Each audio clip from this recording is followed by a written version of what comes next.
being that it is 11:04 a.m. in the morning, I will not be going and doing a Are We Live? I can't even speak this morning, I'm so tired. I will not be giving you guys the emphatic Are We Live this morning. I'll give you a medium one. Are we live? I think we're live, man.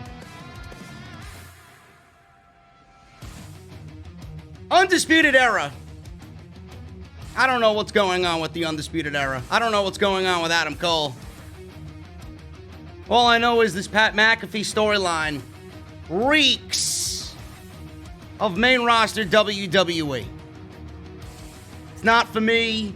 I'm not a fan of it. I have never been a fan of WWE bringing in non-wrestlers desperate for ratings and mainstream attention.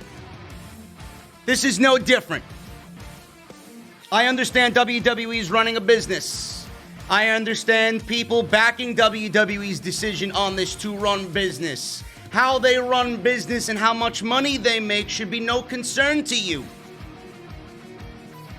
I will be shitting on this storyline. So get ready. And I will be shitting on everybody in the community that doesn't see what I see, because everybody that's talking about this storyline covering NXT, they haven't been covering NXT like I've been covering NXT. They're newbies to the game. You're new around here covering NXT, and the only reason why you're covering NXT is because of AEW and the Wednesday night ratings. So we're going to be talking about this and the Takeover match that has been announced. Undisputed Era went after the tag team championships. Imperium, one of my favorite tag teams in all of WWE.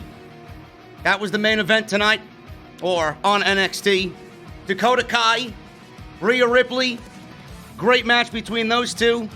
The latter match is taking shape for Takeover. Dexter Lumis, my boy Dexter Lumis is out. What happened? And I got a major story coming out of WWE about them being unhappy because they can't beat AEW in the ratings. All this plus so much more, and whatever coffee I'm drinking, man. Are we live? I think we're live, man, for NXT right here on Off the Script.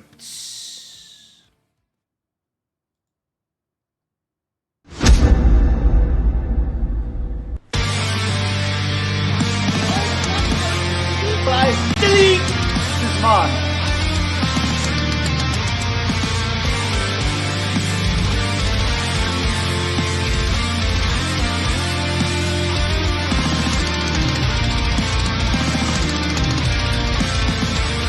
Alive with it. People still think.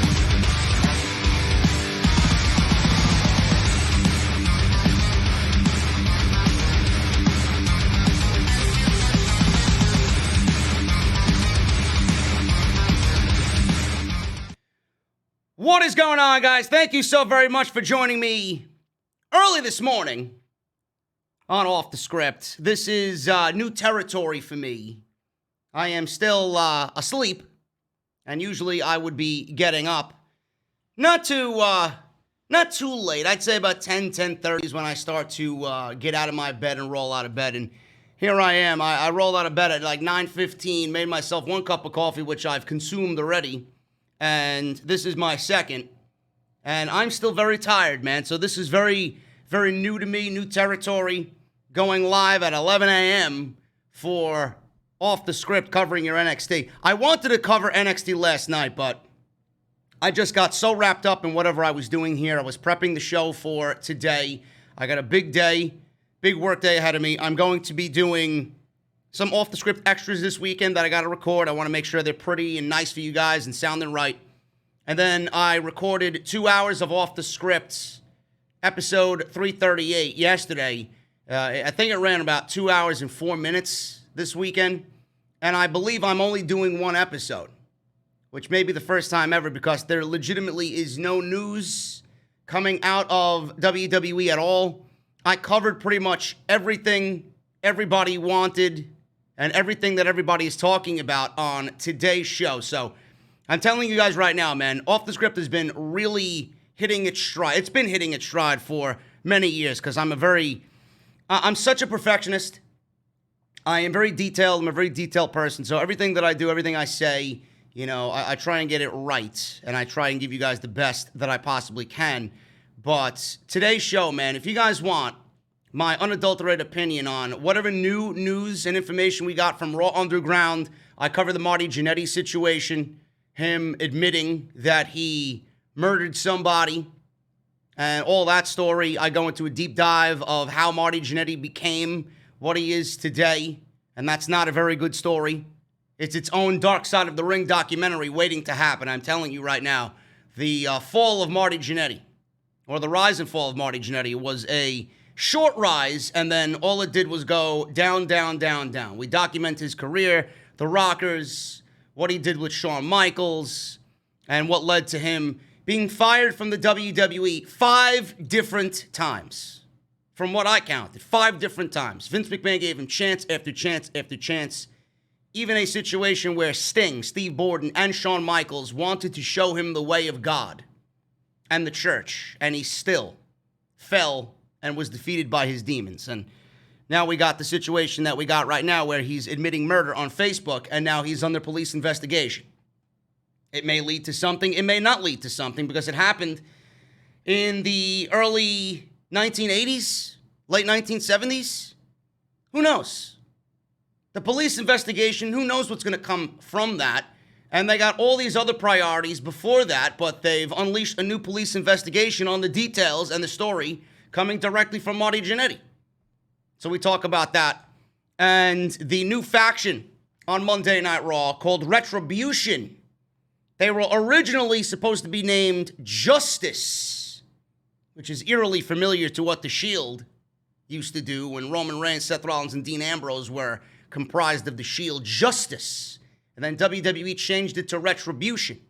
Who's in this group? Why do they seek retribution against WWE? If that's the case, every single fucking individual on that roster should be in that fucking group. Retribution. Everybody on that roster has a case to be in that group and seek retribution against the WWE. So who's it going to be? I go over who I think it could be, give pretty good cases on why it could be certain people, and why I think it's going to be something that WWE is going to inevitably fail with. It is failing right now. And if WWE doesn't listen to people like me, who know the product better than seemingly they do, it will fail. They have to do things right. But again, if you're putting a group of individuals together and their main objective is to take down WWE, go against the machine, go against the establishment, ruffle some feathers there, cause chaos, has there ever been anybody in WWE, any group in WWE that has done that and came out a winner? No. So you're already admitting defeat before we even get there because it's the same old shit. You got to give me the why, the where, the how come, all these different questions. Why are these people there?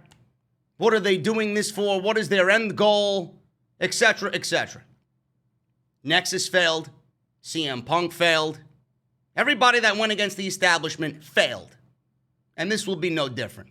So today is a very, very good podcast. So make sure you guys check that out. That will be up at 2:30 p.m. Eastern today. If you missed anything that I uploaded on the channel, Monday Night Raw, AEW, I think there's an extra thrown in there. A couple more extras coming this weekend. We got some news on The Rock. Apparently he wants Daniel Bryan in a one-on-one match. I wish. I don't see that happening anytime soon. But it's in the news. Rey Mysterio apparently was offered a WWE contract. I don't think pen has met paper yet, but AEW has matched WWE's offer. And Dave Meltzer's reporting that he thinks Rey Mysterio is staying with the WWE because of Dominic. It's the same old story. Nothing is confirmed yet, but that was in the news. And we're going to go over everything else that's coming out this weekend on some extras. So make sure you guys go and check all that out. Linked down below in the description of this very video. Follow me on Twitter at JD from NY206. That's on Twitter and Instagram. Make sure you guys hit that subscribe button down below. Turn on that bell for notifications. And if you guys want to support the podcast via Patreon, you guys can certainly do that as well. Patreon.com/JD from NY206. 2 days to get the shirt, man. 2 more days to get the shirt. It is available on bonfire.com. Make sure you guys go and get your new IWC Savior, a revised revision of the JD is NEGAN design for 2020. 2 days left. You have till Sunday. Link is in the description. Let's try and meet the goal of 50. I would absolutely love it. You guys can go and do that. If you love the podcast, if you support what I do here, every penny counts to making the show better. Believe me. IWC Savior now available on bonfire.com. Yeah, man. Let's check the chat. How many of you here live with me? Not bad. 625. Rising and shining with me. 292 likes. Let's get those likes up there, man. And we got some super chats coming in here. We got, as always, Daniel Easterday, man. He has made it a mission to be the first to super chat before we even do anything, man. He's always number one on my list here. Daniel Easterday, $2 super chat. Now that NXT is going downhill, there's no hope. I wouldn't say NXT is going downhill, but I will say that NXT is now more reminiscent of the main roster now than ever before. And if you don't see that, you may be blind. You may be blind. We got JP5150, a $20 bomb early here this morning. JD, NXT become more difficult to watch by the week, and they can go screw themselves with this Pat McAfee Adam Cole match. The only way to lift my spirits is to buy it, and Jameson cold brew is an interesting beverage. Yeah, man, I found Jameson cold brew at my local warehouse where I usually buy my beer here, where I am. And I said, you know what? Let me try this. I'm a big cold brew enthusiast. I love my cold brew, man. Nothing better than a cup of cold brew on a humid, hot summer morning, afternoon, evening, no matter what time of day it is. I love my cold brew. So I tried it yesterday, and it was very interesting, man. I wish there was more coffee flavor to it, but you get the aromatics of the coffee. And if you love Jameson, it's just a little bit more sweeter than a normal shot of Jameson. So I enjoyed it, and I will be drinking some definitely tonight. I had some last night. I'm going to be having some tonight during SmackDown, because I got to get something in me to get me through SmackDown, which we'll talk about also here today. Just kind of give you a brief synopsis of what's going on with SmackDown. CC Steven, $20 super chat. What's up, bro? Hi, JD. I saw your text on AEW's women's division. Please don't blame them for not signing Deonna Purrazzo. She admitted she was supposed to do All In, but backed out because WWE asked her to. Also, do you blame them if they don't pursue Tessa? I don't know, man. I'm going to save this question. First of all, thank you for the $20. I'm going to save this question for Jesse and I on Wednesday. This was a big discussion in the community yesterday because Brandy Rhodes apparently deleted her Twitter account. I don't know what the fuck happened. And I don't know if it had to do with the really, really, really shitty match that we seen on YouTube, on AEW's YouTube channel, with the Deadly Draw tournament. Nyla Rose and Ariane Andrew against Anna Jay and Tay Conti. I don't know if people really shit on that match. Brandy was also on that show as well. She's been putting herself over in this tournament, putting herself over as a on-screen character. I don't know who is a fan of AEW and wants to see Brandy Rhodes on television. That's like me wanting to see Stephanie McMahon on television. Nobody on this planet wants to see that happen. But here we are. So Twitter can be a very just shitty place to be, you know. It's demoralizing. So she deleted her Twitter account because I'm sure she was coming under fire from the Twitter goons and the elitists on social media. So I think we'll save that for Jesse. Definitely want to get his opinion on it. I do think AEW's women's division sucks. It's always sucked. This is not new information. But I do say give them time. They're not even a promotion 1 year in now. So what are you complaining about? We knew it sucked. This is not new to anybody. If they actually cared, they'd go out and fix it. But at the end of the day, are you watching AEW for women's wrestling? Did you before AEW was even a thing. Watch the press conferences and say to yourself, oh man, I can't wait to watch the exhilarating women's wrestling in AEW. No. They made tag team wrestling their focus from the get-go, before they were even on TNT. So why are you complaining about women's wrestling? And I'm glad the tag team tournament is on YouTube, because if it was on the show, then it would make the show worse. And I don't want the weekly shows on Dynamite to be worse. I only want them to be great. Give the women their own show. Keep the shit away from Wednesday nights. That's what I say. So thank you guys so much for the super chats. We'll continue to go over them throughout the morning here. But I got news. And let's get into the news, man. First of all, I'll be live tonight for SmackDown. I don't know if I'll be live streaming SmackDown. Maybe I will. I don't know, depending on how I feel. You guys love the live streams, so I might go live. It might actually do better as far as analytics go on YouTube, because SmackDown sucks and nobody's watching SmackDown, so I'll let you guys know on Twitter. Make sure you follow me there. But SmackDown tonight, advertised, we got Bray Wyatt. He's heading back to the Firefly Funhouse after what he did to Alexa Bliss. You got Matt Riddle one-on-one with Sheamus tonight. That should be very interesting, man. I'm looking forward to that, but it really doesn't bode well for Sheamus after he came out saying he's moving on from Matt Hardy, and WWE is immediately placing him in a match that he should not win, period. Matt Riddle should not be losing, period.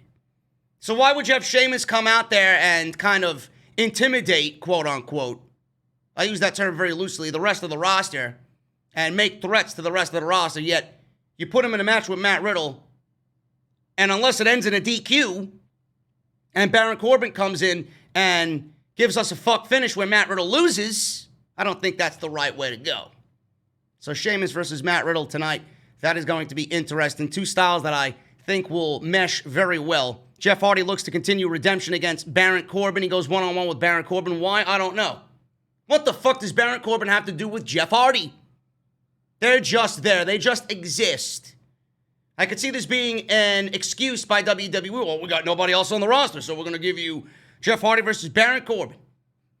Baron Corbin's in a feud with Matt Riddle right now. How could he possibly lose? Jeff Hardy can't lose. So unless you're going to have Jeff Hardy beat Baron Corbin tonight, I don't know. Doesn't really make him look good going into his feud with Matt Riddle now. And then the Dirt Sheet returns with Sonya Deville as their special guest, both The Miz and John Morrison. So you got two talking segments, and you got one match that I'm kind of interested in, one match that I'm not interested in at all, because we've seen it before. And Baron Corbin does nothing for me, especially. And then whatever else you want to do with Naomi and Lacey Evans, Mandy Rose. Where's Otis? That's what I'd like to know. Where's Otis of the Money in the Bank briefcase? What is AJ Styles doing with the Intercontinental Championship going into SummerSlam? What's Big E's next singles match after they already fucked him up on SmackDown last week? Selling offense for The Miz for 10 minutes and then making a babyface comeback in 2 to win that match is not booking Big E on the right foot. So that's what's happening on SmackDown tonight. I'll be live right here on YouTube, more than likely. Rhea Ripley. Rhea Ripley wants to be in NXT for a very long time, people. I don't blame her. After what WWE did to her with main roster and Charlotte Flair, I would say the same exact thing. Now, she feuded with Charlotte Flair. She was the NXT Women's Champion. It was a great moment. She beats Shayna Baszler at the end of 2019. Everybody was looking at Rhea Ripley as being the next big thing in women's wrestling for WWE, and they killed it before it even had legs to stand on. And she's never been the same. And don't tell me this is part of a greater storyline, because it's not. Don't tell me that it made sense for her to lose the championship back to Charlotte. It didn't. Don't tell me it made sense for Charlotte to be on NXT. It didn't. WWE foolishly somehow thought that Charlotte was equivalent to ratings. And that was not the case. You actually did worse by having Charlotte on NXT. You drove people away from NXT because of that woman and her being a champion on a brand that she had no business being on. That was terrible. One of the worst creative decisions in the last 10 years was that one this year, and she's still suffering for it. Charlotte will be fine. Rhea Ripley has not been fine. She has never looked more unimportant than she does now. And again, I need to stress this because there's people in the community that just are blind. You are mental. This is not for the greater good of Rhea Ripley. If you want to create new stars, then by all means, go and create new stars. Go all in on them. Don't go all in on them. Give them a WrestleMania main event match with Charlotte Flair and then kill them after the fact. How is Rhea Ripley now looking better off for it? I can't see it. Ripley, she did get a rematch for the title. This is with Charlotte Flair and Io Shirai at Takeover in Your House. Very good match. Right woman won. Io walked out with the Women's Championship. Since that time, she's been feuding with Robert Stone, which she was on this show on Wednesday, placed into another feud with Robert Stone. Not against Robert Stone specifically, but his brand and his newest recruit, which we'll talk about. Robert Stone has been feuding with Rhea Ripley. Not only has that caused criticism from fans regarding her booking, but also speculation whether this is part of the plans as WWE could call her up to the main roster at any given moment. Is she main roster ready? Absolutely. But I don't think she wants to be there. Because I don't think she was really satisfied with the one run that they gave her with the Women's Championship at the beginning of the year. She was interviewed by Newsweek. Ripley was asked about a potential call-up. She says, "I don't think I can ever outgrow NXT. There is always something coming up, and I honestly want to be in NXT for a very long time. Whether that's the case or not, I don't know. I don't have that call. I feel like I have so much more to do here, whether that's singles matches or whatever. I love NXT, and I love being a part of it, and I hope I'm here for longer. I guess we'll see." She answered her own question. I don't know. I don't make that call. So if WWE wants you, Vince is going to have you. And whatever Triple H creates, Vince kills. But in this case, Triple H killed and Vince added on top of the murder. So Rhea Ripley, I don't really care if she goes to the main roster or not. I don't think she's going to amount to anything on the main roster. Just look at what's going on right now on the main roster with the women's division. Nobody is standing out but Charlotte anyway, every day, every week, every year. Asuka, Sasha, and Bayley. That's pretty much it. Outside that, they're just now pushing Shayna Baszler. Just now, they're starting to push, little by little, Bianca Belair, Naomi, Ruby Riott, Liv Morgan. So WWE has a lot of work to do, and I don't think it would be a good career decision. Maybe financially, creatively, I think it would be a terrible decision for Rhea Ripley to join the main roster. The ratings are in. And so much for social media retention and retweets and likes and YouTube views. AEW destroyed NXT in the ratings as they continue to build towards their biggest show of the year, which in my opinion is All Out, because they do go all out. The live viewership numbers are in. Both shows were up in total viewers. It was Dynamite that took the night, despite NXT being up as well. And the ratings were AEW, 901,000 live viewers, and NXT drew 753,000 live viewers. Last week, AEW drew 773, and NXT drew 707. So both were up. That's good. NXT's kind of leveling off as we see with that 700, 750, maybe some weeks when they want to get desperate and include a main roster talent or three on the show, they'll get 800, 850 or so, right? 850 is a stretch, 800 or so, 825. But a lot of people are looking at the ratings and they're choosing sides still to this day. It will be a thing as long as these two shows are competing against each other. And it's just good to see that NXT is up. It's good to see AEW up over 900,000. I would love to see AEW get 1 million. It's good for pro wrestling if they get 1 million. I'd love to see it. And you should love to see it as well. But look at where we were. Everybody was, oh my God, doom and gloom. AEW's failing. AEW's set to die. They're going to die in 6 months, here we are, we're in month 10, and AEW is still thriving. They're beating Monday Night Raw in the 18 to 34 demographic. Dave Meltzer just tweeted out this morning that AEW beat Monday Night Raw in the 18 to 34 male demographic. Does that not raise the red flag over in WWE? I know it would if I was in charge. That signifies more so than any other statistic that you are failing at what you're doing on Monday night. So I'm happy to see it.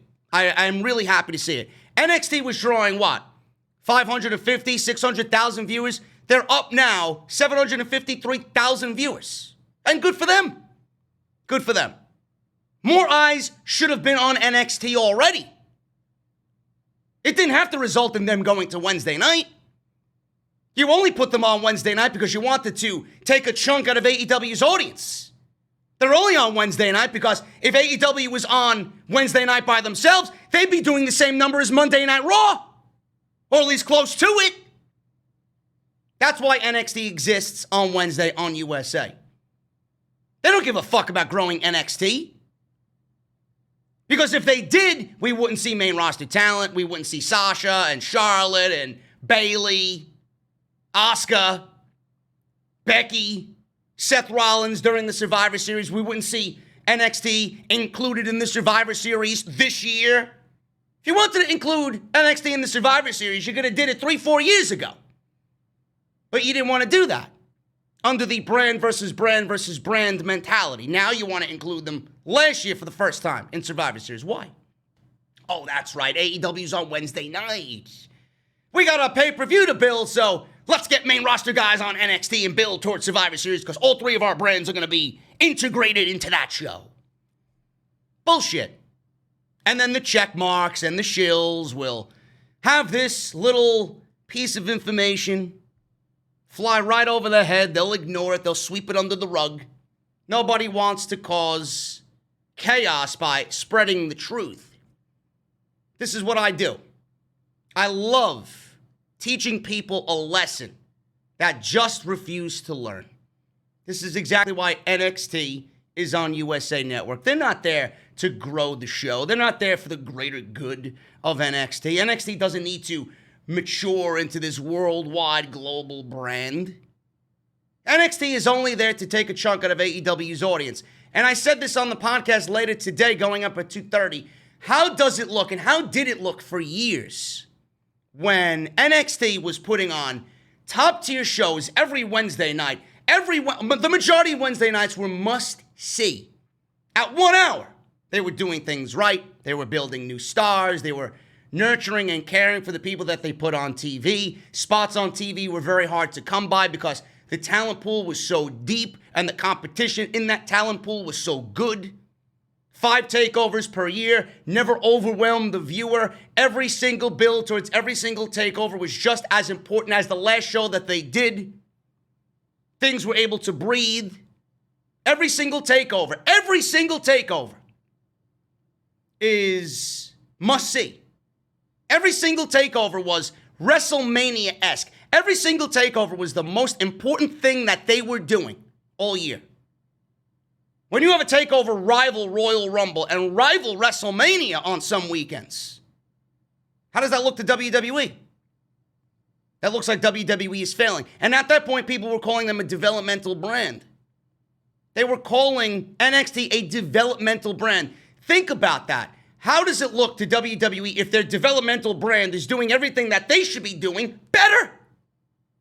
Now they're on USA Network. They can't be treated as a developmental brand anymore. They can't be looked at as a developmental brand because they're now a part of the multiverse in WWE. You got Raw, you got SmackDown, you got NXT. They are now a legit third brand. They're not a developmental brand anymore. They're on major TV. They're on major TV network competing against AEW. That's also on a major TV network with TNT.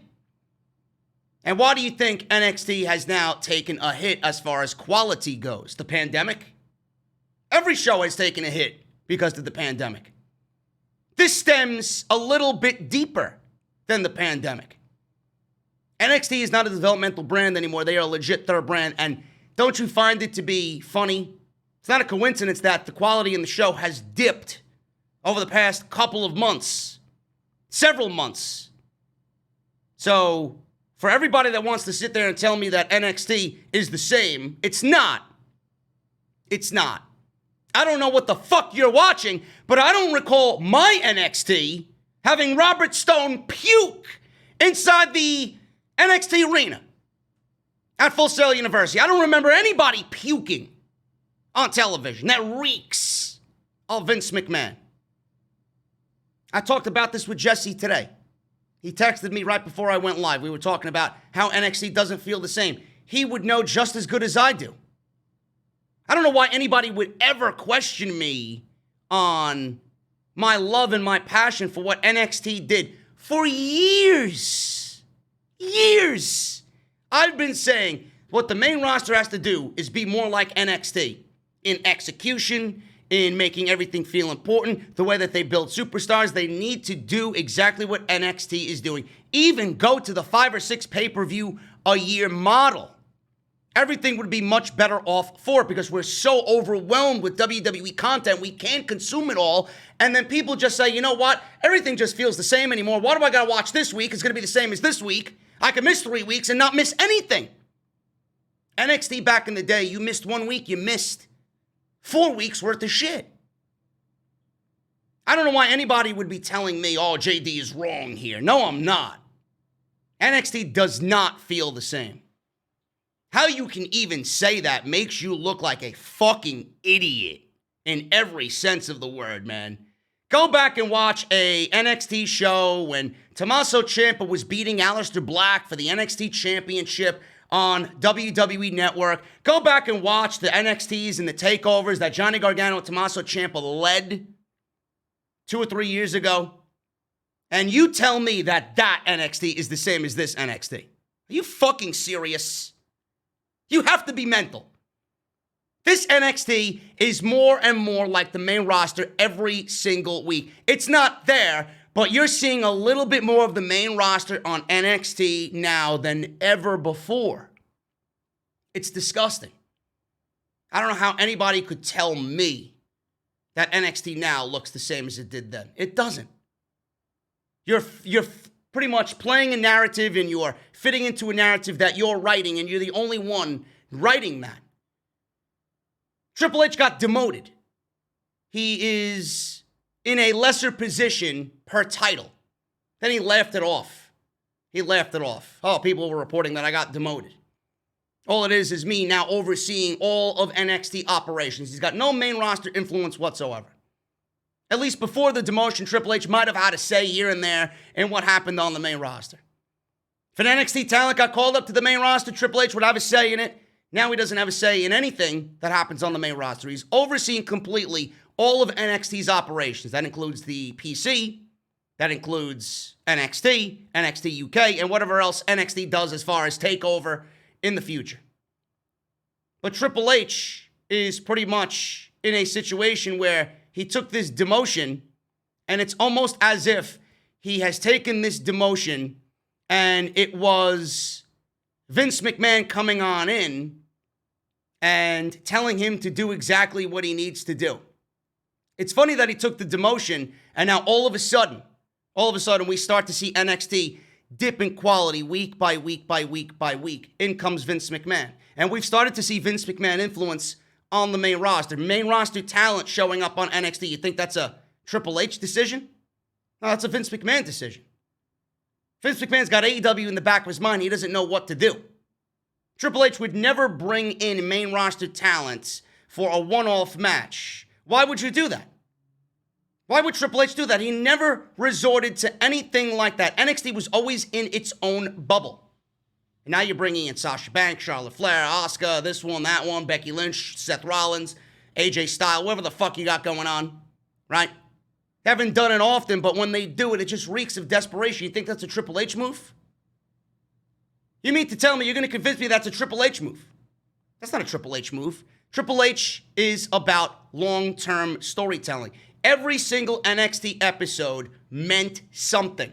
Everything on NXT had a reason to be there. They had such a seamless flow on their shows that throwing something like that into the mix just didn't make any sense. I can't see Triple H doing that.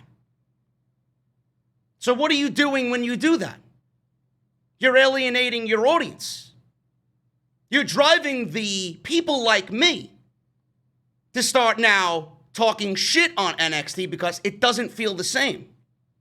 When you bring in a Sasha Banks, when you bring in an Asuka, when you bring in a Charlotte Flair and have her dominate a women's division, and then you got people telling me, oh, well, the NXT Championship's going to look a lot better on Charlotte Flair. She's going to grow the division. Why do you need to grow a division that already is better than the main roster? I didn't understand that. Charlotte Flair being there absolutely made it worse. She didn't do anything for that championship. She didn't do anything for that division. She killed the division when she was there. Every single person that went up against Charlotte Flair, defeated. How is that growing anybody? I don't understand that logic. You got the most talented women's roster in all of pro wrestling in NXT, and you need Charlotte Flair? When you bring in Charlotte, Sasha, Asuka, Bayley, and whoever else the fuck you want to bring in from the main roster to NXT, what are you doing? What are you doing? It's desperate. You're seeking attention. You want ratings. And you only want ratings because AEW is destroying you every single fucking week. The only time NXT has beaten AEW is when they gave you shit that didn't make sense. Adam Cole versus Keith Lee didn't make any sense. Whatever the fuck they did with the Great American Bash didn't make sense. So much so that it came about in 1 week. Fyter Fest was being built over 3-4 weeks already.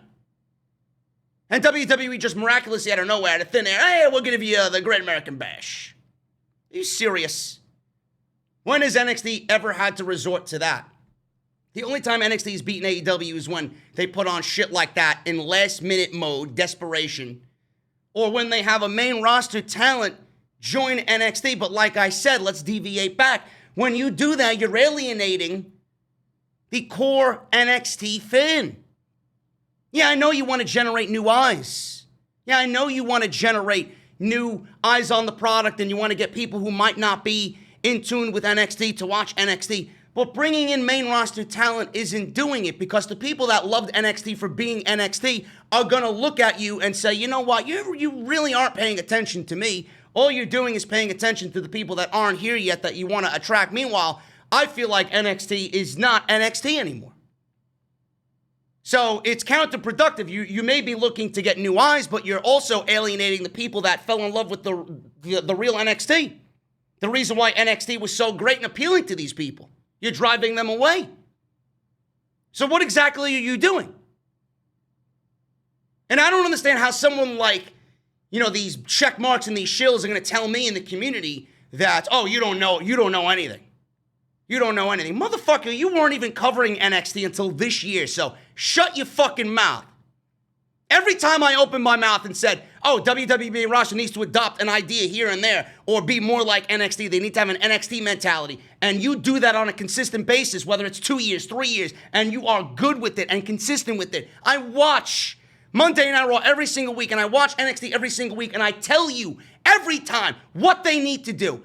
NXT has the formula down. If you do that on a consistent basis on the main roster, the audience will return slowly but surely.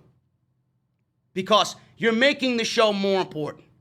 If WWE main roster made their shows just as important as NXT used to make their shows, I guarantee you'd see the ratings go up. But I don't need to hear from these people in the community, these shills. Oh, you don't know what you're talking about, NXT. I had people years ago, NXT's a niche audience. Motherfucker, now you're part of the niche audience. I've been a part of that audience for 7-8 years now. So is Jesse. You're not going to tell me that NXT is the same as it was then. You weren't even watching NXT during the height of NXT. You might have tuned in here and there, but you weren't an avid viewer like I was. How the fuck are you going to tell me that NXT is the same as it was then? You're only covering NXT now because you got to fit in. And you're only covering NXT now because of AEW. People on Twitter fucking betting on the ratings, who's going to win this, who's going to win that.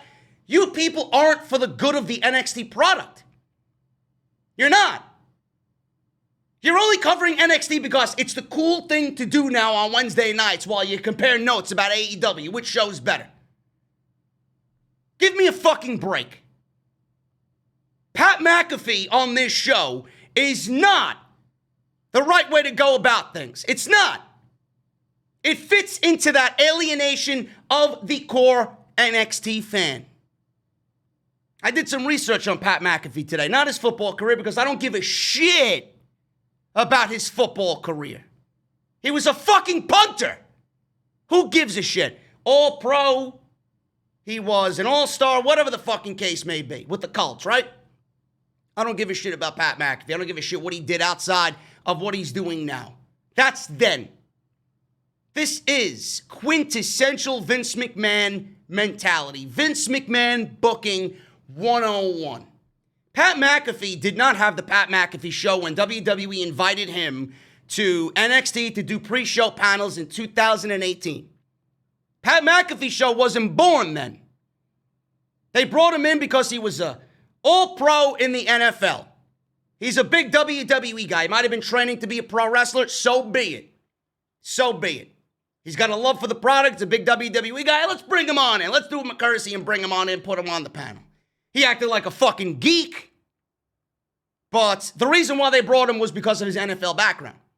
And then all of a sudden, in September 2019, Pat McAfee joined DAZN and Westwood One for the Pat McAfee Show. So the Pat McAfee Show has been on, and I believe it's on YouTube and it's on, all major audio platforms since September 2019. That's eerily close to when NXT went live on the USA Network. Pat McAfee gained an audience. He's got almost 1 million subs on YouTube. I don't know how long he's had his YouTube channel. I don't know how many listeners he gets weekly. Apparently, he's a very popular guy. Talks about sports, golf, football, baseball, wrestling, whatever. Big wrestling guy. What they did with this Adam Cole, Pat McAfee situation was sheer desperation. It is a deviation away from where NXT should be. All they did was ask Pat McAfee to come on the show because they feel like he's some grade A celebrity. And he's not. He's just like me. He's a fucking podcaster that was, coincidentally, an NFL punter, an all-pro. So what I'm looking at is not WWE telling a good story. I see WWE in desperation mode. I see WWE trying to beat AEW. They're running out of ideas. They're running out of things to do. They can't go to the main roster anymore because it would seem like it's desperate. It doesn't fit into the plans of NXT. Why would you go and do that? So now they got Pat McAfee to fill in for that desperation need. They're feeding on this AEW effect. How can we beat them? How can we beat them? Oh, Pat McAfee's got a big podcast. Let's bring him on in. Let's set up a work-shoot storyline with Adam Cole. Adam Cole's our biggest guy. Vince McMahon 101, bringing a non-WWE entity who they think is some big fucking deal, which he's not. Because if he was, they would have beat them in the ratings on Wednesday night, and that clearly did not happen. Non-WWE guy, put him against our biggest name at TakeOver, get some eyes on the show, get some new casuals to watch NXT, and then boom. Desperate attention, desperate attempt at ratings, and the wheel goes round and round for WWE. But what good did it do? It didn't do anything. It didn't do anything. In fact, it was an absolute fucking failure. Adam Cole. This is Adam Cole's swan song in NXT. You're looking at this from, oh my God, it's Pat McAfee. He's an ex-football player. I'm looking at it as, I don't give a shit who Pat McAfee is. This is not the NXT that I know. When did NXT have to resort to using Pat fucking McAfee or anybody from the outside to build something on TV? Again, people say, oh, JD, this is the same NXT as when we were watching NXT 3-4 years ago. No, it's not. Because they would not be bringing in fucking D-list celebrities to their show to try and generate a rating. This is Adam Cole's swan song, and you're putting him in a match with Pat McAfee. I don't give a shit who he is or what he is to pro wrestling or how long he's been training in pro wrestling for 3 years. I don't care. This reeks of desperation. You know what else it says? Oh, man, we don't have any plan for Adam Cole right now, so let's do this. We don't have any plan for Adam Cole on the main roster. We can't call him up yet because we have no plan for Adam Cole. Let's do this. Was it executed well? Yes, it was. But I'm not looking at how well they executed the angle, how well Adam Cole played his role, how well Pat McAfee played his role. I'm not looking at that. I'm looking at the overall picture of NXT. Has NXT ever had to go and do anything like this? No. They never had to do anything like this. Now, here they are. Now, I've been under attack on social media. I put out something on Twitter yesterday. People were claiming, oh, you don't know anything, blah, blah, blah, blah, blah. What don't I know exactly? Where does Adam Cole go from here? Where does he go? He's obviously got to win. What happens after that? I have no idea. I'm not really all that interested in it either. But this is the typical WWE mentality. They think, oh yeah, we're going to be on ESPN. Oh, we're going to be picked up by Newsweek. We're going to be interviewed by Sports Illustrated. Look at all the reaction and attention that it got. Oh my God. You did what you did. All the attention that it got on Pat McAfee's show and Pat McAfee's channel and ESPN, did it translate to ratings? WWE thinks this publicity is going to translate to ratings. It doesn't. The views, the likes, the retweets, the interviews, the ESPN spots, none of it translates to ratings. Clearly it doesn't. AEW destroyed you with all this promotion behind it. What happened? Everybody would much rather consume this garbage online than watch it on TV. And WWE made it seem like the biggest fucking thing on the entire show. So much so that they talked to Pat McAfee and asked him a barrage of questions during the main event, and they did barely pay attention to the match happening between Imperium and the Undisputed Era. So it's already taking precedent over everything else on the show. And when has WWE ever brought in a celebrity and have it mean something? They constantly go through the same rigors over and over and over again. We had Tyson fucking Fury get pushed by Braun Strowman, which led to a match. How many new people watched WWE because Tyson fucking Fury was on SmackDown starting shit with Braun Strowman? Nobody. It doesn't belong. Get it off my fucking show. Cain fucking Velasquez versus Brock Lesnar. You put that on a pay-per-view. Two guys that have immense history with each other in one sport and now in Brock Lesnar's sport.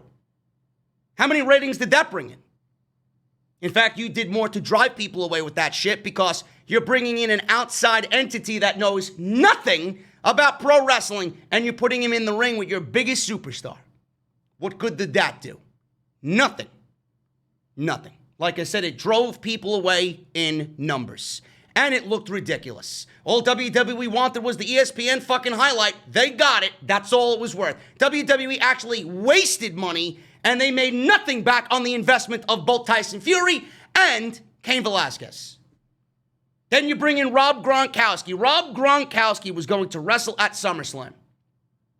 He was going to wrestle at SummerSlam, and then he realized, well, I got money coming at me from the Tampa Bay Buccaneers. I'm just going to go back and play football with my buddy Tom Brady. And he dumped WWE. But I'm sure when he's done with football again, he'll be back in the WWE again because they love attention.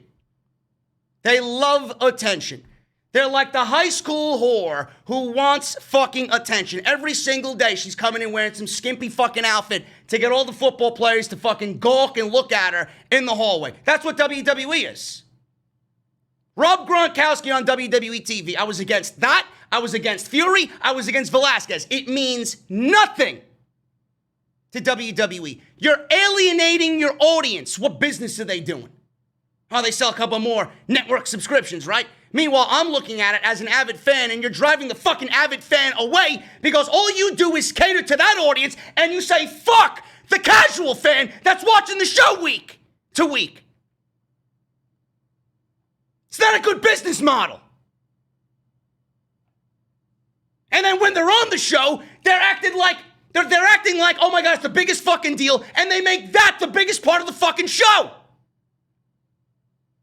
It's not. It's not.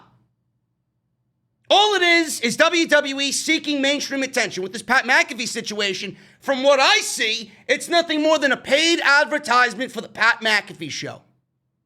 That's all it is.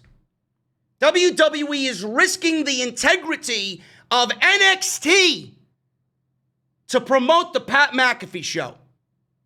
Pat McAfee show and DAZN or Westwood One probably gave WWE a whole sum of money. Promote Pat McAfee. Let's get him in a fucking angle. Let's get him on the show. Let's get him in the match. And WWE took the money, ran, and they are now killing the integrity of NXT because NXT never had to resort to doing anything like this before. Ever. All they need to do is not mind AEW. Fuck AEW right now. AEW, with the roster that they have and the resources that they have, you honestly expect NXT to compete with AEW? AEW is run by a fucking man that's worth $8 billion. And he's got marquee talent at the top of the fucking card. What does NXT have? Pat McAfee?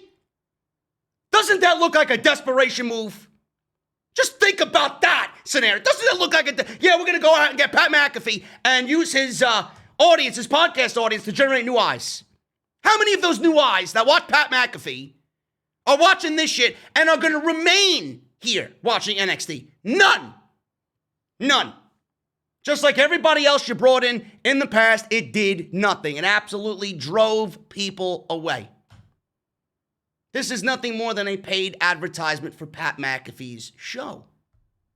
And this is why I'm so against it. This is why it fucking boils my blood when I see people defending this shit. What difference does it make to you how much money WWE makes? Why? Do you own stock in the fucking company? Unless you own fucking majority share in that company, your concern should be just as mine is. The quality of the product.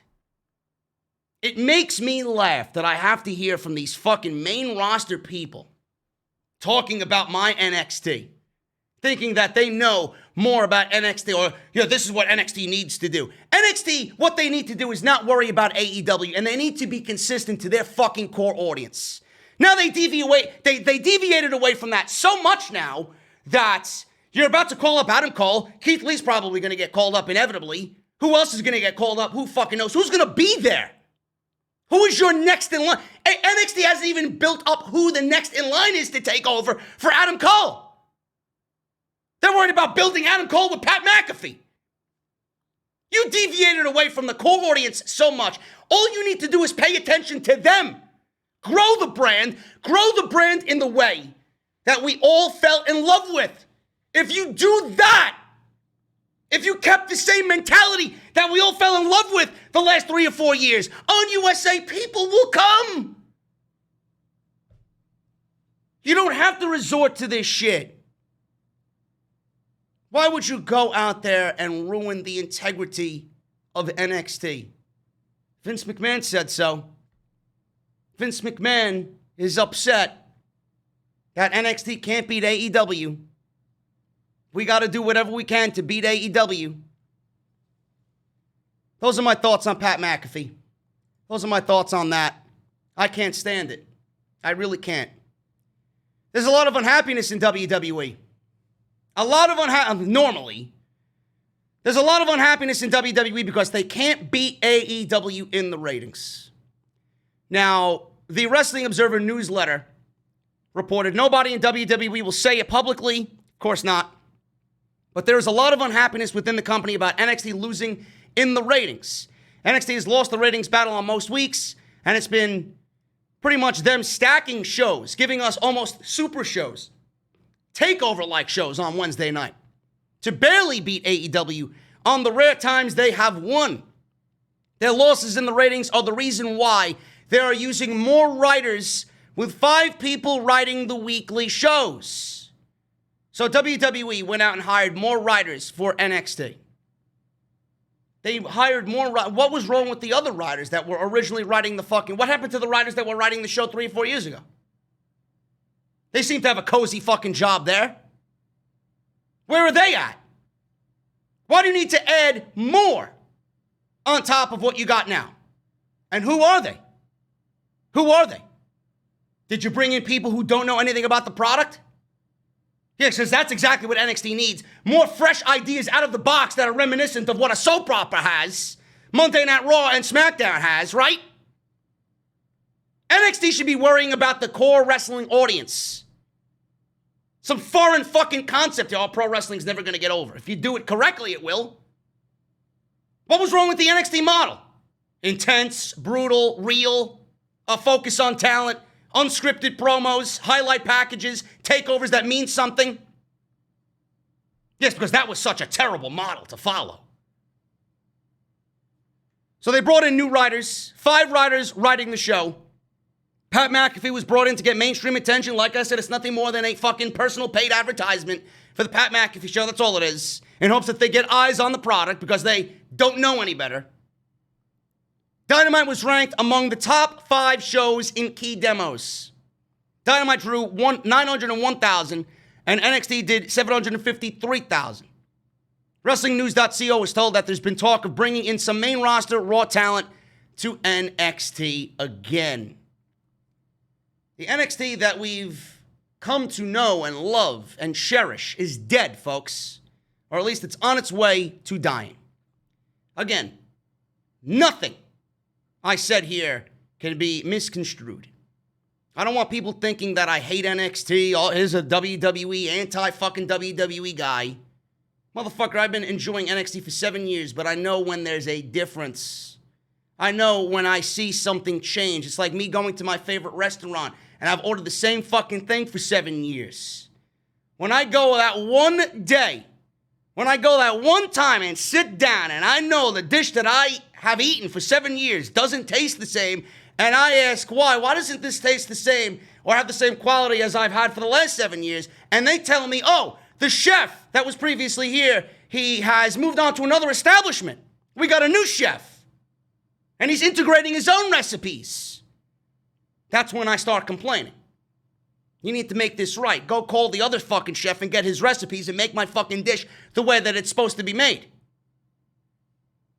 Yes, because the old NXT model was so terrible of a model to follow.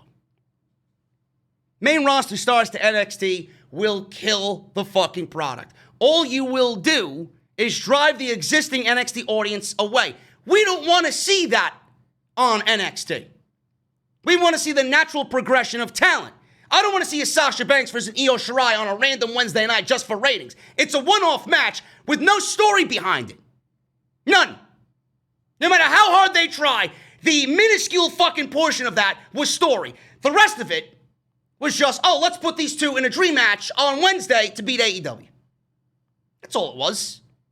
We want to see natural progression of talent. Io should reign on NXT, get promoted to the main roster, in my case, demoted to the main roster, take what she's learned and acquire down in NXT, all the aura that she's built in NXT, apply it to the main roster, and then give me Sasha versus Io on the main roster with a story behind it. Not some one-off fucking match for a cheap ratings win on Wednesday night. When you do that and take that and put it in the show, like I told you before, several minutes ago, you take that and integrate it into the show, it's going to fuck up the flow. Why are you going to put something in the show that doesn't make sense for ratings? Meanwhile, everything else on NXT normally makes sense. I don't get it. I really don't understand it. Dexter Lumis, out of TakeOver 30. He was actually my pick to win the ladder match for the North American Championship. He's not in the match now. I don't know why. Apparently he's injured. Injury report claimed that Lumis suffered a injury to his knee, and this was in the match with Finn Balor and Timothy Thatcher. Lumis won the match to earn a spot in the North American Championship match at TakeOver.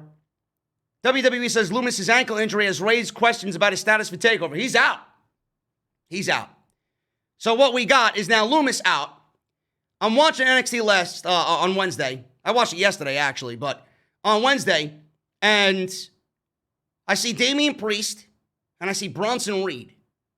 And I'm like, man, these two guys, I love both of those guys. I think Bronson Reed is great. I think a lot of people should start paying attention to Bronson Reed. I'm like, I would love to see Bronson Reed win the North American Championship. I also could see Damien Priest win the North American Championship because they pretty much have groomed him for that role.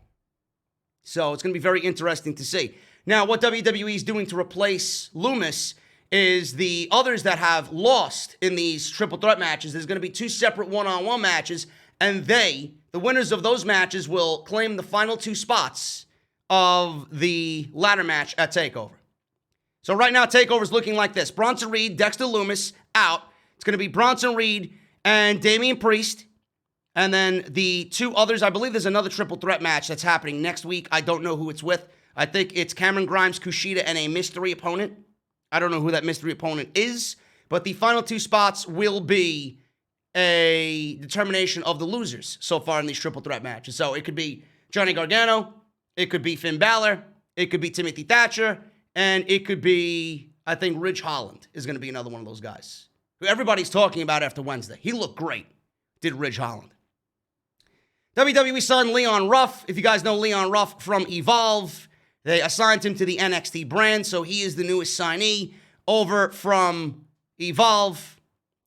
And that's pretty much it as far as the news goes. It's pretty much it as far as the news goes. There was a news story about Chris Jericho, I think a week and a half ago. He said that Karrion Kross needs to get out of NXT. I found that to be funny. It doesn't really pertain to anything that we have here on the show, but he did talk about Kross being very big in the WWE. He said that the company needs to get him out of NXT and put him on the main roster ASAP. He said that the company will have to build Kross up and that he will become one of the biggest stars in the company. I think over time, as he gets to become a better worker, I think he's going to be very, very big in WWE, but they need to get him out of NXT, says Chris Jericho. I think it would be better to just get him in to the main roster. They got to build him up, as they do, but I think he's going to be a very big star. So for Chris Jericho to be saying that about Karrion Kross, you know that a lot of people are high on Karrion Kross, and so is Chris Jericho. That is nothing more than a huge statement, huge testament to how great Karrion Kross could be. What do we got going on here, man? We got 1,000 plus for the NXT review. Thank you guys so very much, man. Let's read through these super chats. We got unapologetic white male. He says, just reminding you that you are a loser. Great. I'm a loser, but you donated $2 Canadian to the stream. Go fuck yourself, unapologetic white male. So you are being banned, and thank you so very much, bro. Awesome. Thank you for the money. I'll go and buy a nice little fucking cold brew for myself after I'm done here, clown. We got, let's see what we got here. Jacob Donnelly, $20 super chat. Morning, JD. It's my day off. I got coffee and I'm ready to hear what you have to say. I hate the Pat McAfee stuff because not only is it desperate, it's hard to believe this is the best that they have for Adam Cole. Bro, I ranted on it. Hopefully you guys see where I'm coming from. Deshaun Turner, $2 super chat. I need to see Sasha versus Bianca at WrestleMania for my health. If there's a good story behind it, yes. If not, I don't really want to see it until one is in place. Sean Planet Stasiak, $4.99. WWE or AEW should sign Kenzo Suzuki. I don't know who the fuck that is, but I think WWE is doing fine with the talent that they have right now. They can't even book the talent that they have right now, so why would you want them to go and sign anybody else? AEW, it's open game. They can sign anybody, and I love how they're giving everybody on the indies an opportunity. Bobby Stevens, $4.99. Cole was knocked out by Pat. Why is Pat getting a better push than Ali? Because fuck Mustafa Ali. Mustafa Ali doesn't have a podcast with 890,000 subscribers on YouTube. That's why. But like I said, it's nothing more than a paid personal advertisement for the Pat McAfee show, and that's all it is. WWE's looking at, oh my God, new audience. Meanwhile, they're alienating their core NXT audience. And they made it seem like the biggest deal on Takeover. Oh my God, Pat McAfee versus Adam Cole. Meanwhile, you got the rest of Takeover. You got Karrion Kross versus Keith Lee. You got a North American Championship match for a vacated title. You got Io Shirai versus Dakota Kai, which I'm very interested in. And they're making this to be the biggest thing on that show. Everything on TakeOver should have a same level of importance, and WWE, in typical main roster fashion, is making that more important than anything else on that TakeOver card. Sucks. Joseph, 10 pounds. Thank you, brother. I have not watched wrestling for about 2 years. Do you think I'll pick up AEW by just watching it for a few weeks? Or will I need to do research for the storylines first? You could probably pick up whatever you want with AEW. You can watch Wednesday and probably enjoy it. It's just the way that it's filmed. It's filmed a little differently. It's got a different feel to it.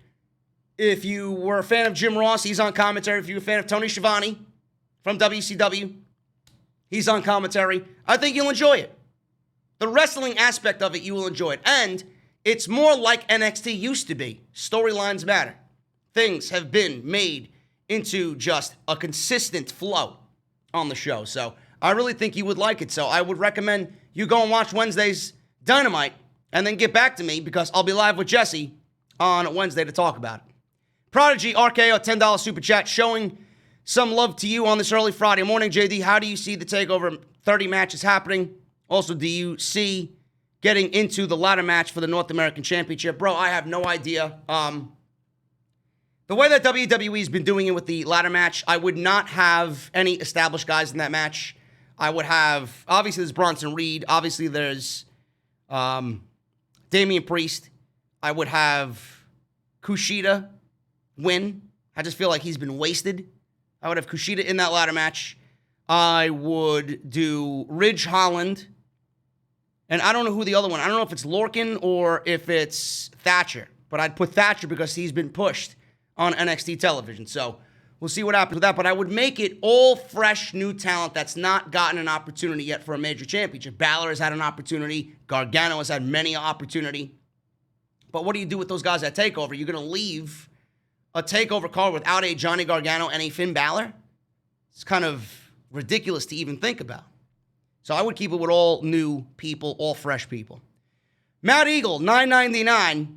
You're telling me that Adam Cole's potential swan song feud is with Pat McAfee. Please, Vince, just go away and take your pet beaver and glorify Yes Man with you for the love of God. Absolutely agree, bro. I don't know what else I could say as far as my disdain for this Pat McAfee shit. Media. $5 Australia. JD, you rock, man, from Australia. Keep it up, bro. Thank you so much, man. Daniel Bravo, $4.99. JD, I've been a fan of NXT, but now I can't even watch the show. Listen, it's not bad. It's just that they're adopting more main roster influence than ever before, and I'm not a fan of it.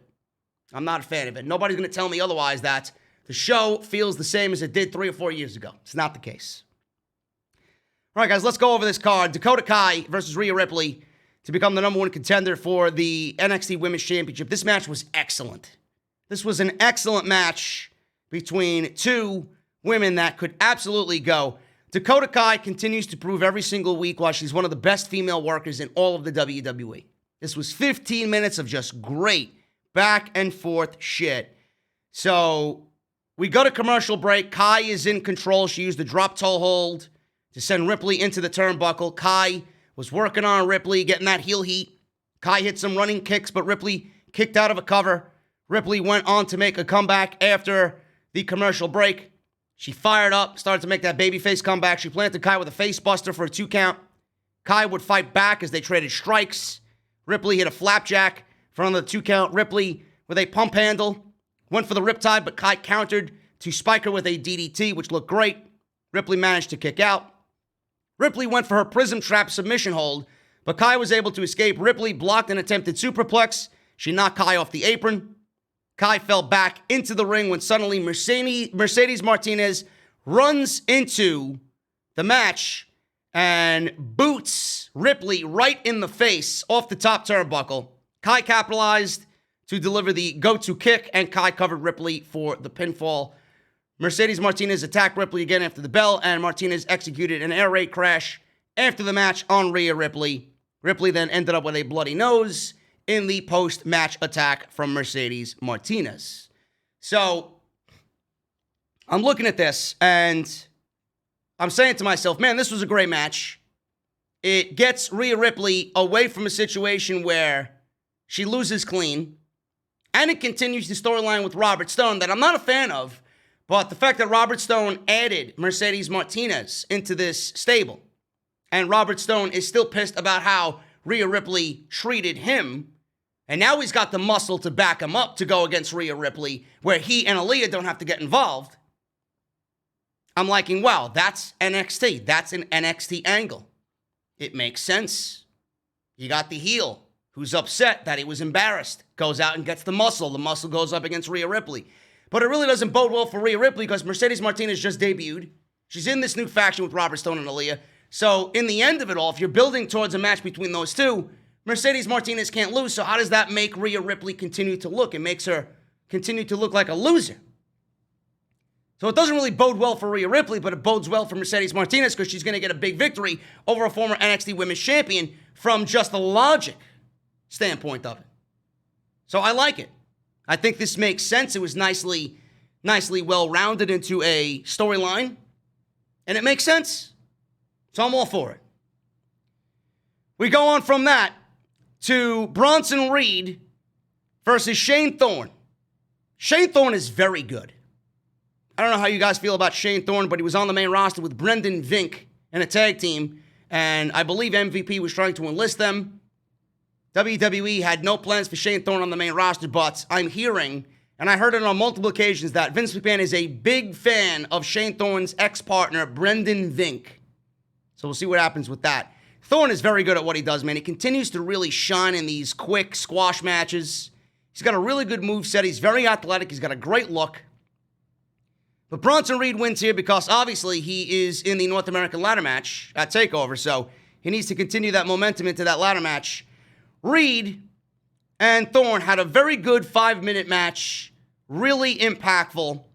Thorne and Reed were battling. They went up for a double underhook on the top rope. Reed pushed him off. Thorne hit a drop kick and a running senton, and Reed was just dangling up top. Shining Wizard from Thorne got 2.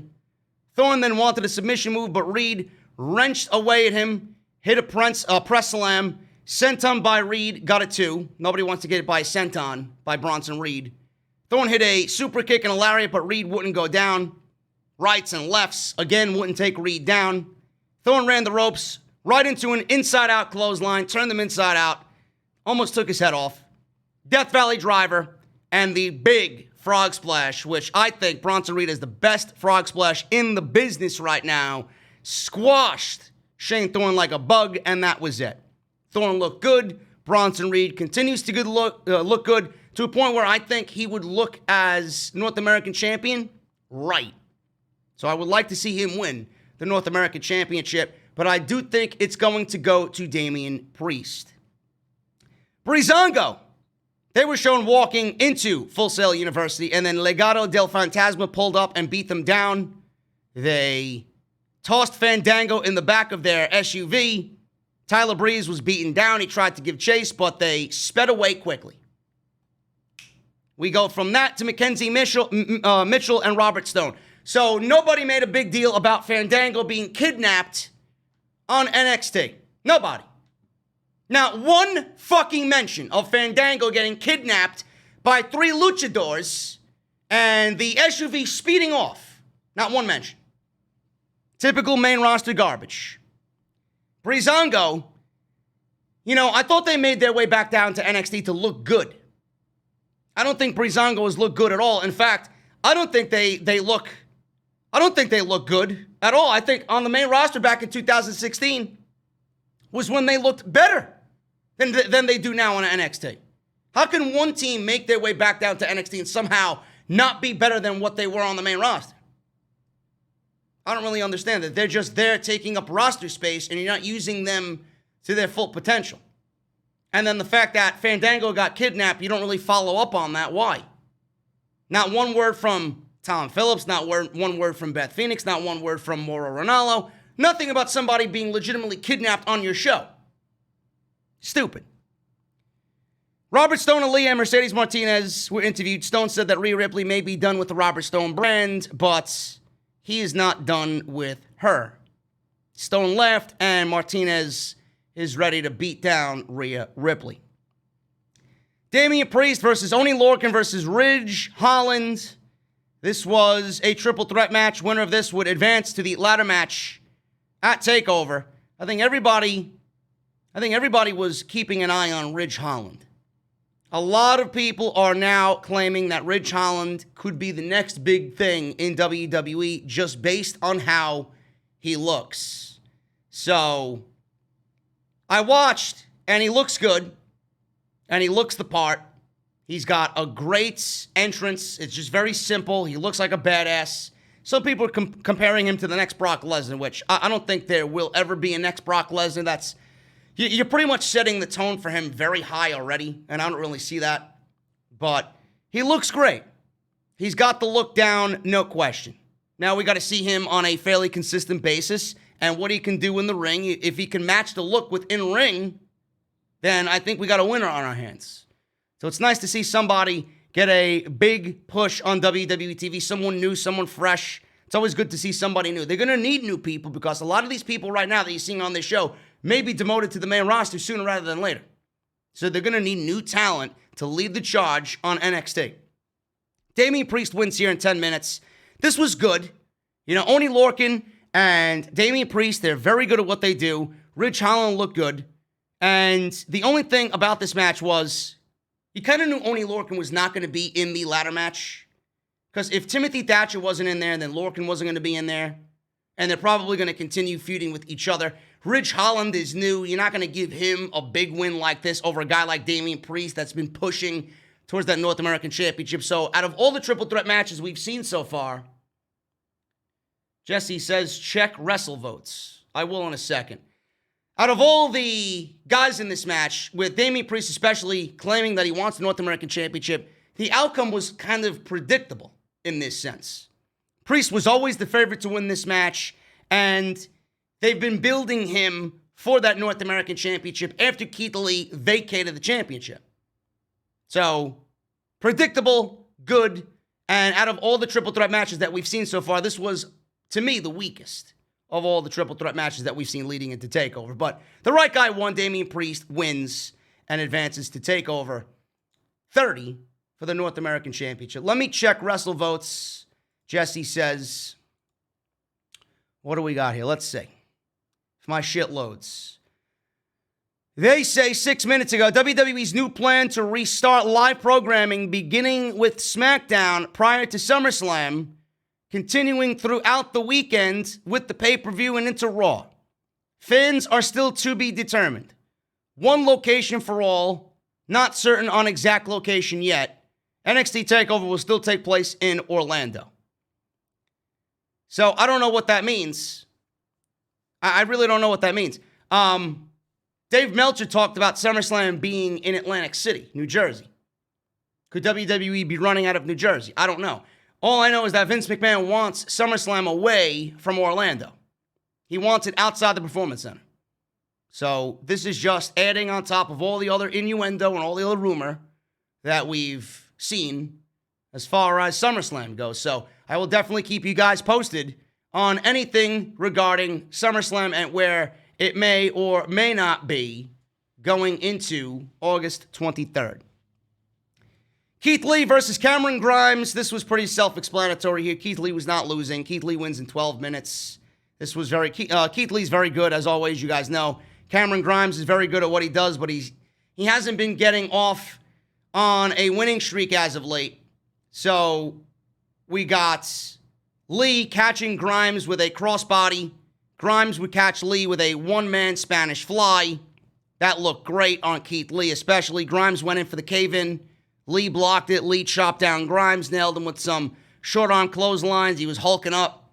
Lee with a spirit bomb and a decisive victory on his way to Karrion Kross at TakeOver. The lights went out. Scarlett's voice was playing over a loudspeaker. Karrion Kross then appeared on a video screen with a message for Kross. Kross was pretty much threatening Keith Lee, and we had him pretty much beat down. I believe it was either Oney Lorcan or Danny Burch. I believe it was Danny Burch because they put a graphic up that Danny Burch wanted retribution against Karrion Kross. He cut a promo on Keith Lee. He was intimidating him the best he could, and then he said, if you don't give me what I want, more and more situations like this are going to happen, and then they just show Danny Burch laying on the ground. So Karrion Kross is going to take out one member of the NXT roster every single week until he gets what he wants from Keith Lee. Where is William Regal in this situation? You've already seen Karrion Kross destroy Dominik Dijakovic against referee's orders, and before that, just annihilated him in the back on the concrete in Full Sail University, choked him out on TV, took care of Danny Burch here. Where's William Regal going to step in and say, you know what, enough of this shit. I'll give you what you want. Stop the murdering of my NXT roster, please. Save it for TakeOver against Keith Lee. Go and kill each other for the NXT Championship. Nobody stepped in. Nobody stepped in here. They did a promo about Metallica. Moth into the Flame is the theme song for NXT TakeOver. I'm wondering, why doesn't the main roster have cool theme songs like this? I don't really understand why WWE goes with the poppy mainstream garbage on the main roster, but NXT is a legitimate third brand, yet we get cool songs like Metallica. Cool, just gritty, raw songs like a Metallica or some underground metal band playing for NXT TakeOver. I don't know. I'd like to see that change on the main roster. Io Shirai vs. Dakota Kai was announced for TakeOver. Ladder match. Obviously, they were talking about online injury reports about Dexter Lumis. They appeared to be correct. Lumis had an ankle injury that took him out of TakeOver in 2 weeks. 4 men who were not pinned or submitted in their triple threat matches will be in 2 singles matches to determine who enters the ladder match. So they made that official ruling here on this show. Legado del Fantasma came down to ringside. He was, obviously, Santos Escobar was with his 2 goons. And he grabbed the microphone and said, Lucha Libre didn't exist as a gimmick or to sell merch. Unfortunately, he said, people like Breezango exist. The 3 tossed Fandango into the ring. Escobar said every week Breezango dresses he plays dress up. And at the Great American Bash, they mocked Lucha Libre and the Lucha culture. They spit in the face of Fantasma's family and Escobar himself. He said the disrespect stops now. Tyler Breeze attempted to save, but the numbers game was just too much for Mr. Breeze. Raul Mendoza and Joaquin Wilde laid out Breeze just like they did Fandango. Escobar then looked into the camera and said, if Isaiah Swerve Scott speaks his name, this will be his future. So we got some storylines building here. We got Santos Escobar against Swerve for the Cruiserweight Championship, which, take my money, I think both guys are great. And then you got Raul Mendoza and Joaquin Wilde against Breezango. Nice storylines there. 2 storylines happening in one. So that could be fun to watch as it unfolds on NXT. So more of the same with these guys, but I like their attitude, I like their look, and I like their feel. I wasn't really a big fan of when he took the mask off and said, I am Santos Escobar.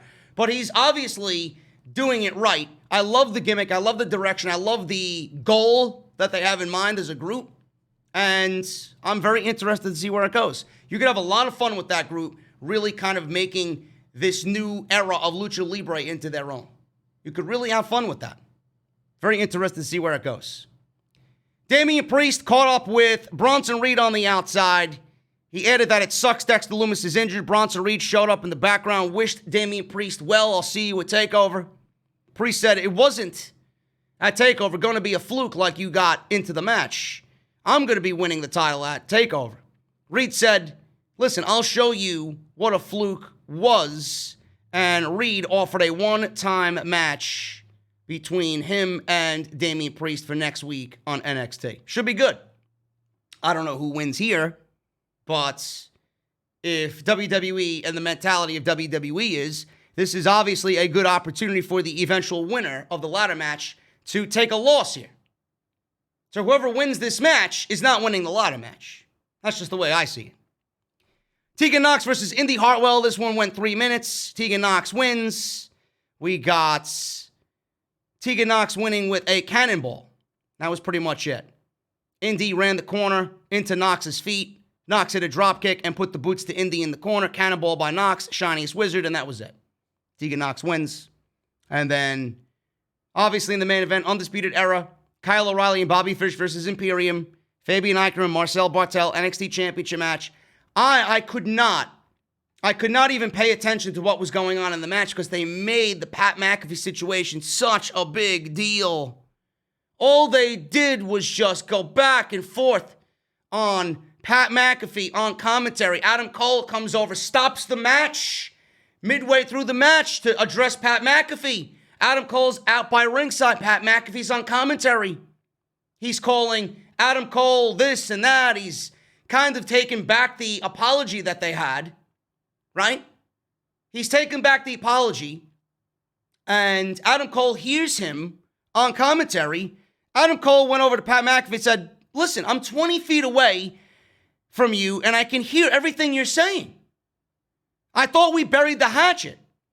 Pat then called him an angry elf. He said, whoa, he's an angry elf, isn't he? Cole then threw bottled water on Pat McAfee. Several officials, including Shawn Michaels and Triple H, broke them up. In the ring, with all this chaos, Imperium hit the European bomb on Bobby Fish to win a match that was of zero importance. Zero. Thus, I'm not really going over what happened in the match because I couldn't pay attention to what was going on in the match because everything about Pat McAfee and Adam Cole took precedent over what happened for the NXT Tag Team titles. Shameful. Absolutely shameful. Imperium wins in 10 minutes. Pat McAfee said, nothing is going to change. Your entire life, you're going to be a tiny, itty little bitch, he says. Then he hits a running punt kick on Adam Cole, laid him out. Cole sold it like it was the fucking greatest Randy Orton punt kick of all time. HBK came to check on him, and the show faded out.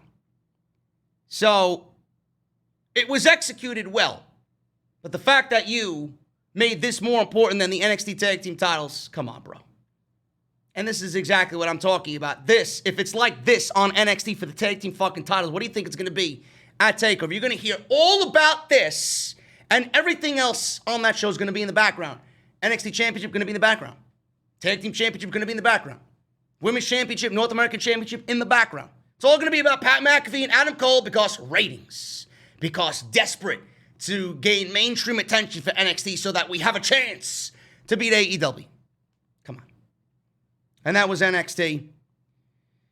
Listen, I'm a fan of NXT, but again, I will reiterate, the show feels lifeless. The show feels uninspired. The show feels like it's being booked week to week. They don't have any real long-term vision anymore. And they're simply booking week to week to beat AEW. It almost looks like they're waiting to see what AEW does, and then they make their move. Just so that they can counter-program AEW. That's not the way to do things. Worry about yourself and book good television. Bring me the NXT of old, where you didn't give a shit about anything, and you just did, and you ended up being the most talked about promotion in all of North America. If WWE did that and made it consistent with NXT, instead of giving me this forced fucking, oh my God, this desperate shit, they'd be better off for it. I don't give a shit how much money they're making. I don't give a shit about their ratings. I don't care what they need to do to beat AEW. Don't worry about an AEW. Worry about NXT. Because every time you worry about the AEW effect, you're alienating your love, the fans that love NXT. You're alienating that audience. And you're kind of diminishing the overall vibe of what we loved about NXT in the first place. You're ruining the credibility of NXT by doing this shit. Give me a break, people. Guys, let's run through these super chats quick, and then I'm going to get the hell out of here. Daniel Bravo, $4.99. JD, I've been a fan of the show. I can't even watch it now. It's not that bad. It's just not the same. Hunter Wright, JD, this is Hunter from Florida. We used to email each other. I wrote for Sportskeeda. I got a Twitter last week, @BulletMagnet8. So I could @ you. Love to talk wrestling with you again. What's up, Hunter? I do remember you, bro. How you doing? I hope you're doing well. Down in Florida, thank you for the $10 super chat. Matthew Carruthers, $10. Hey, JD, I know you have a lot of content, but I would really like to hear your opinion on what was the best match and segment of the week and what was the worst match and segment of the week.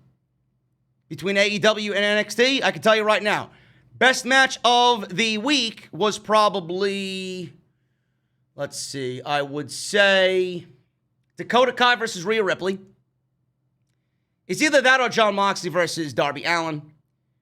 And then the best segment of the week was probably the debate with Chris Jericho and Orange Cassidy. The worst segment, I would say, on NXT, it definitely was something NXT related. It was probably, I don't want to say the Pat McAfee because it was executed well, but I'm going to say the Pat McAfee situation because of how I am so against it.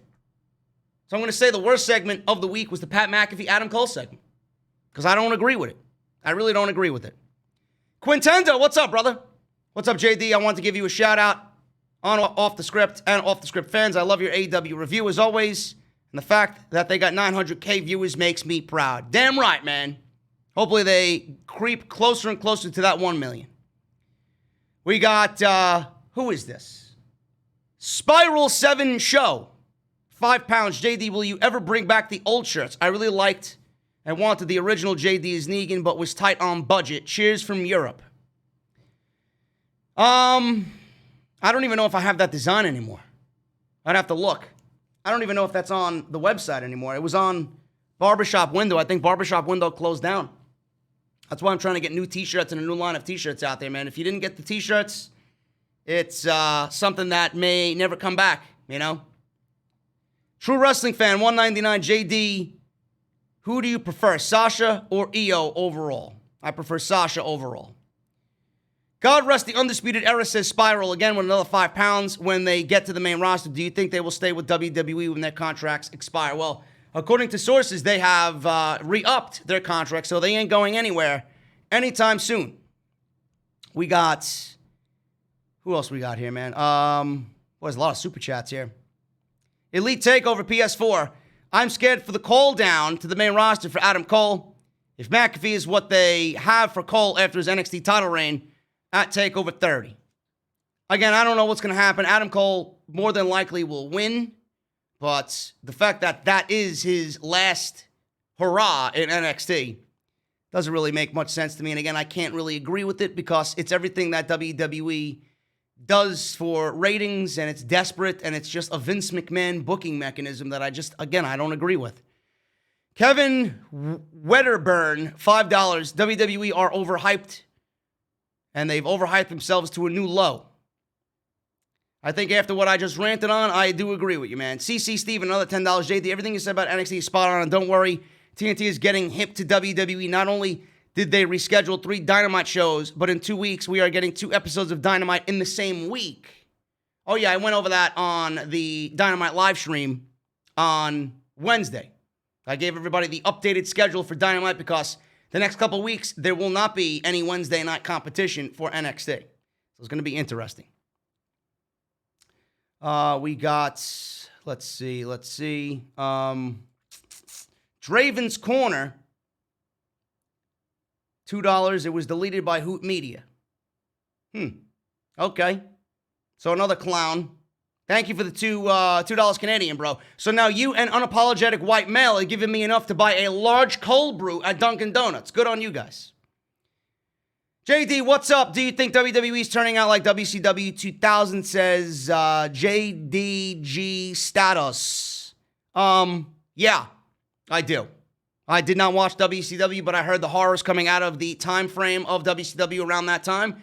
And yeah, it may be worse. It may be worse. Aubrey James, $4.99. WWE has always been terrible. The only reason they are relevant today is because CM Punk pipe bomb. No, they're relevant because they're making more money hand over fist right now than any time in their company's history. And that's the only reason why they're relevant. Them and their TV contracts are what's keeping them relevant. Kyle Ventura, $2. Just for banning that clown. Thank you so much, man. That's why I got Hoot Media in the chat. Banning the clowns. Relentless Ronin Longo, $5. Been a big fan for years. Happy to see you flourish, bro. Haven't watched WWE since Punk left, but enjoy your content. Thank you so much, man. It's a long time ago. But thank you for still watching. Quaface, 15025, $5. JD, I don't think Adam Cole signed. That's why they gave him Pat at TakeOver. No, they gave him Pat at TakeOver because Pat and Adam Cole are legit good friends in real life. And they actually had this little mini feud going on dating back to 2018. But for some reason, they think it's now relevant to bring it back in 2020. But I see right through their bullshit. Brian Finelli, $4.99. Good morning, JD. Here's $5 for a coffee of your choosing. What's the latest on Chelsea Green? What happened to her? Where did she go? Brian, your guess is as good as mine. I just think they're waiting, and they do have plans for Chelsea Green in NXT. She's too talented not to have plans. She could legitimately be the next big thing. Or maybe they're calling up to the main roster and they don't have a plan for her. I don't think that's the case, but we've been let down time and time again. So, knowing WWE, they'll probably end up bringing her to the main roster, and they won't have anything for her. Marty Banks became a new member. Thank you so much, bro. Daniel Bravo, $4.99.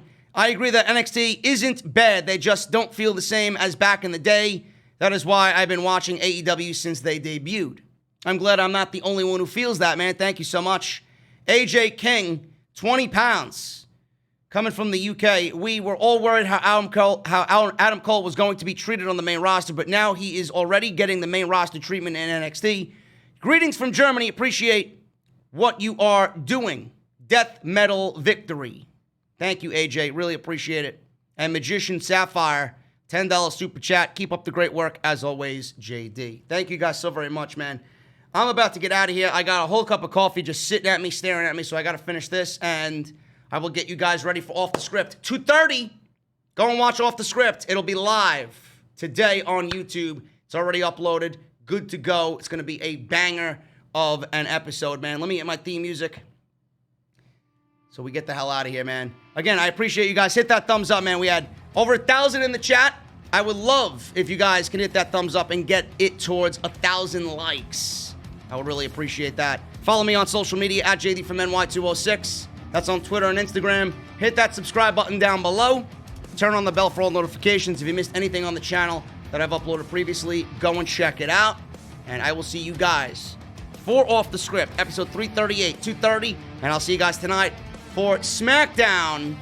Tonight, Matt Riddle versus Sheamus, Firefly Funhouse. And we got the Dirt Sheet with Sonya Deville and Mandy Rose. So that is that, guys. I am getting out of here. Enjoy the rest of your days, and I'll see you tonight for SmackDown and this afternoon for Off the Script.